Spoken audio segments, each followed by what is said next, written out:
بسم اللہ الرحمن الرحیم عن ابی بن کعب رضی اللہ عنہ قال كان رسول الله صلى الله عليه وسلم يقرأ في صلاة الوتر فيقنط قبل الركوع رواه ابن ماجہ في كتاب الصلاة۔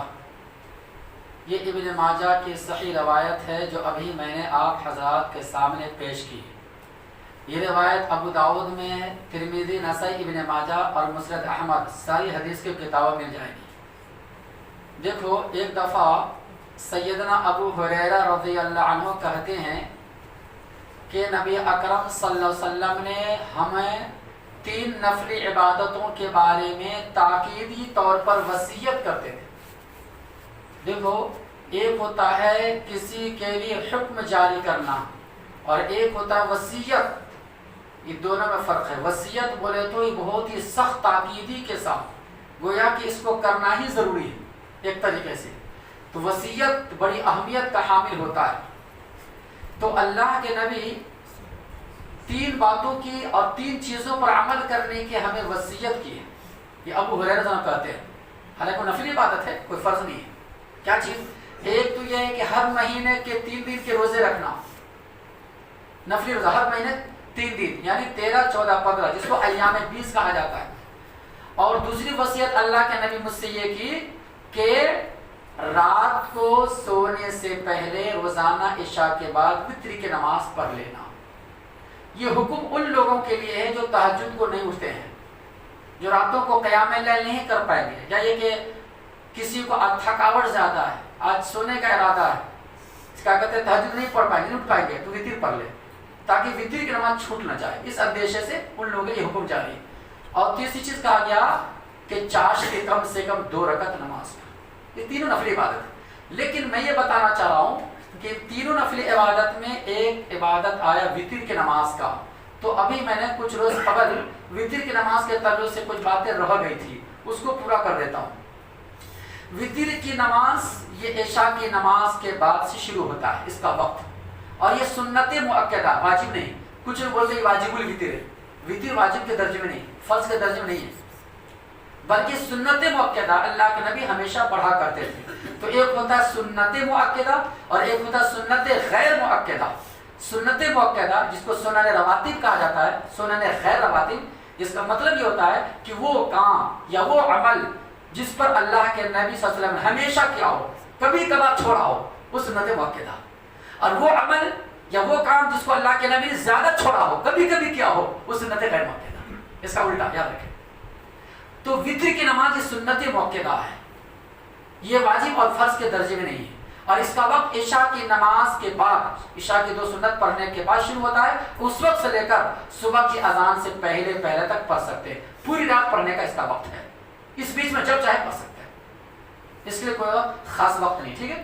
اب اس کے بعد ایک بات یہ رہ گئی، وتر کی نماز میں عام طور پر غلط فہمیاں یہاں پہ یہ ہوتی ہے، کچھ اہل حدیث حضرات اور علماء کے حضرات یہ غلط فتویٰ دیتے ہیں وتر کی نماز کی طرف سے۔ کیا فتویٰ؟ وہ یہ ہے کہ کچھ علماء یہ کہتے ہیں کہ وتر کی نماز میں دعائے قنوت رکوع سے پہلے بھی پڑھے گا، رکوع کے بعد بھی پڑھے گا۔ ان دونوں طرح کی بات یہاں پہ گھسیڑ دیتے ہیں، جبکہ گنجائش جہاں پر ہے وہیں پہ کیا جا سکتا ہے، جہاں پہ گنجائش نہیں ہے، دلیل واضح ہے، دونوں طرف کی دلیل نہیں ملتی ہے بلکہ ایک ہی طرف کی دلیل ملتی ہے، تو ہم کو ایک ہی طرف پہ عمل کرنا چاہیے، دونوں کے مطابق نہیں۔ جیسے اس کی مثال دے رہا ہوں، صحیح مسلم میں ہے، بخاری میں ہے، اللہ کے نبی اکرم صلی اللہ علیہ وسلم جب نماز کے لیے دونوں ہاتھ اٹھاتے تکبیر تحریمہ کے وقت نیت باندھو تو کندھوں کے برابر بھی اور کان کے لو کے برابر بھی، دونوں روایت۔ آپ چاہے تو کندھے کے برابر اٹھا سکتے اور کان کے لو کے برابر، لیکن کان کو ملانا نہیں، انگلی کو اللہ، کچھ لوگ کان کی انگلی کو ہلاتے رہتے ملاتے رہتے، یہ بدعت ہے، وہ سنت سے ثابت نہیں ہے، ٹھیک ہے۔ تو دونوں طرح کی روایت ہے، اب جس پر عمل کرو، ایسا چلتا۔ تو اس سلسلے میں وتر کی نماز کے بارے میں دونوں طرح کی روایت نہیں ہے۔ رکوع سے پہلے تو آپ قنوت پڑھنے کا ہے، تو رکوع سے پہلے ہم پڑھیں گے، رکوع کے بعد کیوں فتویٰ دے رہے؟ اچھا، اور قیاس کر رہے قنوت نازلہ پہ، تو یہ قیاس فاسد ہے، یہ قیاس ہی نہیں ہے۔ قیاس کہاں پہ کیا جاتا ہے؟ جہاں پہ نص موجود نہ ہو، اور جہاں پہ نص موجود ہے، نص کا مطلب قرآن کی کوئی آیت یا نبی کی کوئی صحیح حدیث یا صحابہ کا فتویٰ موجود ہو، نص۔ نص کی موجودگی میں قیاس نہیں کی جا سکتی. یہ اصول یاد رکھو، ہر عالم کا اصول ہے اور ہر عالم کا نہیں بلکہ اسلام کا مسلم اصول ہے. لا قیاس مع النص، نص کی موجودگی میں قیاس نہیں ہوتا. یا نص موجود ہے، ابی بن کعب رضی اللہ خود کہتے ہیں کہ رسول اللہ صلی اللہ علیہ وسلم وتر کی نماز میں دعائے قنوت رکوع سے پہلے پڑھا کرتے تھے. یہ کانا استمرار کے لیے، اگر کوئی مولوی ہو تو پوچھو ان سے کانا کا صیغہ کس لیے آتا ہے؟ استمرار. استمرار کا مطلب دائمی عمل، ہمیشہ آپ ایسا ہی کرتے تھے زندگی بھر. ایسا نہیں کہ رکوع کے بعد بھی دعا قنوت پڑھتے نہیں، رکوع سے پہلے پڑھنے کا. تو اس پہ عمل کرنا چاہیے اور اسی کے مطابق ہم کو فتویٰ دینا چاہیے. ہر عالم دین کو، ہر مسلمان کو اس کے خلاف نہیں. سنت طریقہ یہ بہتر طریقہ. قنوت نازلہ کا معاملہ الگ ہے، اس کا اس پہ قیاس نہیں کیا جا سکتا. کیوں؟ قنوت نازلہ یہ الگ نماز ہے اور قنوت وتر یہ الگ نماز ہے، دونوں الگ الگ ہیں.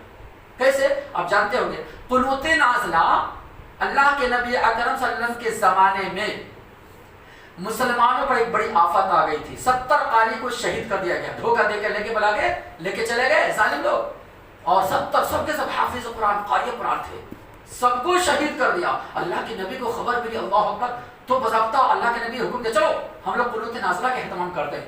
بضابطہ قنوت نازلہ کا اہتمام کیا اور ایک ایک قبیلہ کا نام لے کے، رعیل، زکوان، پتہ نہ کیا کا قبیلے کا نام ہے کہ آپ نے بددعا کی. بتاؤ دھوکہ دیا نا.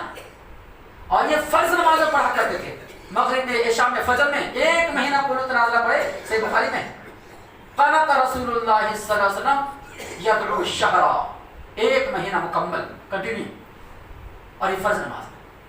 تو اس میں یہ روایت ملتی ہے کہ صحابہ کرام اور اللہ کے نبی اکرم صلی اللہ علیہ وسلم قنوت نازلہ میں رکوع کے بعد دعا قنوت پڑھتے تھے. اس میں لمبی چوڑی دعا ہے، آپ جتنا چاہے کر سکتے، اس میں گنجائش ہے. 10 منٹ کی دعا، 15 منٹ کی دعا، 5 منٹ کی، جتنا کر سکتے. اور اس میں دعا فکس ہے.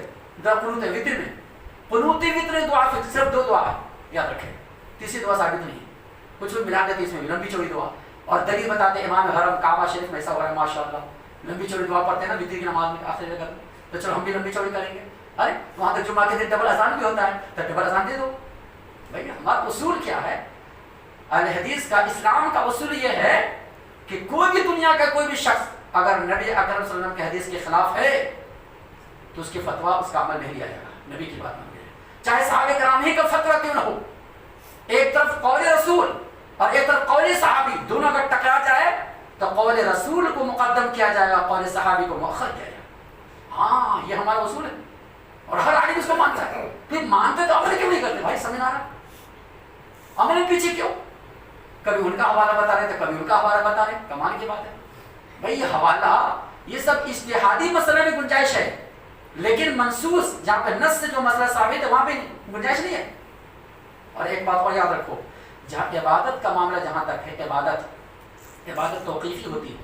توقیف مطلب سمجھ لے، اللہ اس کے رسول نے جو کہہ دیا عبادت کے معاملے ہم کو وہی کرنا ہے، نہ آگے بڑھنا نہیں پیچھے ہٹنا ہے. تو عبادت کے معاملے میں، نیکی کے معاملے میں جہاں جو ثبوت ہے اتنا ہی کرنا ہے، اور دنیا کے معاملے میں جو چیز منع کر دیا ہے اس پہ چلنا ہے. تو عبادت میں اپنے سے کچھ آگے پیچھے کرنے کا نہیں، عبادت کے لیے کرنے کی دلیل چاہیے اور معاملات میں، دنیا کے معاملے میں نہ کرنے کی دلیل چاہیے. دونوں فرق، اس لیے اس کو یاد رکھیں. تو بہرحال تو اب اس کو اس میں قیاس کرنا بالکل صحیح غلط ہے. قنوت نازلہ فرض نماز میں ہے، قنوت وتر روزانہ عشاء کے بعد ہوتا ہے، دونوں الگ نماز. اچھا قنوت نازلہ وہ کبھی کبھار ہوتا ہے، سال کے 12 مہینے نہیں، کبھی کبھی مسلمان پر جب آفت آ جائے، ایسے حالات آ جائیں تب وہاں پہ کر سکتے ہیں. اور وتر کی نماز کا مسئلہ الگ ہے. اچھا اور تیسری بات یہ کہ قنوت وتر میں دو دعا قنوت جو ثابت ہے نا ہم کو وہی پڑھنا چاہیے، اللہم اہدنی فیمن ہدیت جو ہے بس اس میں. اور قنوت نازلہ میں ملانے کا نہیں کہ چوری سی لمبی چوری دعا کرو 10 منٹ 15 منٹ، بیکار بات ہے، ایسا کوئی ثابت نہیں. تو بہرحال احتیاط کا تقاضا اور افضل یہی ہے اور ثواب کا تقاضا یہ ہے کہ نبی اکرم صلی اللہ علیہ وسلم سے جیسے جو عمل ثابت ہے ان کو ویسے عمل کرنا چاہیے تاکہ اس پر ثواب ملے. اللہ سے دعا کر اللہ تعالیٰ تمام مسلمانوں کو دین کی صحیح سمجھ اور نیک عمل کی توفیق عطا فرمائے. آمین یا رب العالمین.